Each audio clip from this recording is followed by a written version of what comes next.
это второй день, новостей мало и новости кислые. Я уже в самом начальном видео говорила о том, что будут трудности. И с нами эти трудности как раз происходят. Но не такие, какие нужно там преодолевать, что-то делать. Нет, трудности самые настоящие, нудные. Мы уже вторые сутки прем пробки от Воронежа до Ростова. Мы эти 300 километров шли невероятно долго. Мы 4 часа стояли в пробке, потом чуть проехали, опять стояли в пробке, опять стояли в пробке, опять стояли в пробке. Итак, я не снимала утреннее видео, утром было все хорошо. Мы проснулись где-то в 7 часов. Проснулась я на самом деле раньше, потому что южная жара начала меня докучать. Где-то с 6 я распахнула палатку, но все равно было душно. Мы выпили прекрасно чай, закусили сухариками, не спеша собрались, я почистила зубы.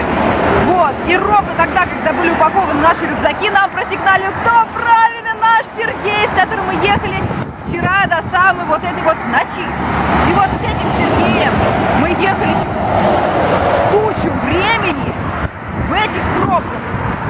Тут мы практически уже не разговаривали, было уже нам всем нудно и скучно, но это не значит, что у нас были какие-то внутренние там конфликты или мы конфликтовали с водителем, нет. Ну просто первые темы для разговора были исчерпаны, и всем нам было нудно, но мы вместе терпели и очень, мне кажется, достойно проехали этот путь. Потом у него появились свои дела, мы с ним расстались и начали стопить дальше. Это уже было под самым Ростовом. Собственно говоря, сейчас мы находимся тоже под Ростовом, но с другой стороны мы преодолели объездной Ростов и стоим сейчас уже стопим на Краснодар. Вот. В общем, это основные новости. После Сергея мы проехались еще на одном газелисте, который был очень приятный мужчина из Бри, городоживущий где-то здесь в станице под Ростовом. Работает, развозит тортики с какой-то их местной фабрики, которая их изготавливает. Очень радостно, венно желал нам рассказывать про свою семью, про свою дочь, которую он очень любит. Показывал фотографии. Кстати, очень многие водители показывают фотографии своей семьи. Это очень трогательно, мы обязательно все это смотрели, за него радовались и так далее. Да, я заканчиваю. Я хотела сказать еще очень важную вещь. Все-таки какой-то инструктаж я провожу во время стопа. Инструктаж заключается вот в чем. Я познакомлю вас с одним предметом. Секунду. Этот предмет выглядит вот так. Знаете, что это? Это лопатка. В стопе необходимейшая вещь. Даже если вам кажется, что это не так.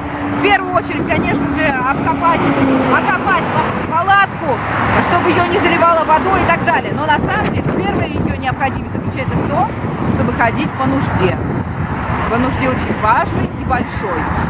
Что вы ей делают, я думаю, вы догадались. И даже не смейтесь, это очень важно. Гигиена, не срать другим людям, это очень важно.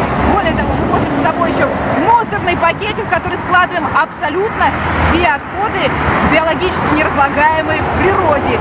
И выбрасываем их исключительно только в мусорку. Чего вам желаем, потому что много неприятных видов встречается по дороге. Ну что, всем пока! Мы движемся на Краснодар. Надеюсь, вечером будем хотя бы в Краснодаре с таким движением. Я уже ничего не знаю. Ну, стоп, дело такое. Мы на это соглашались заранее.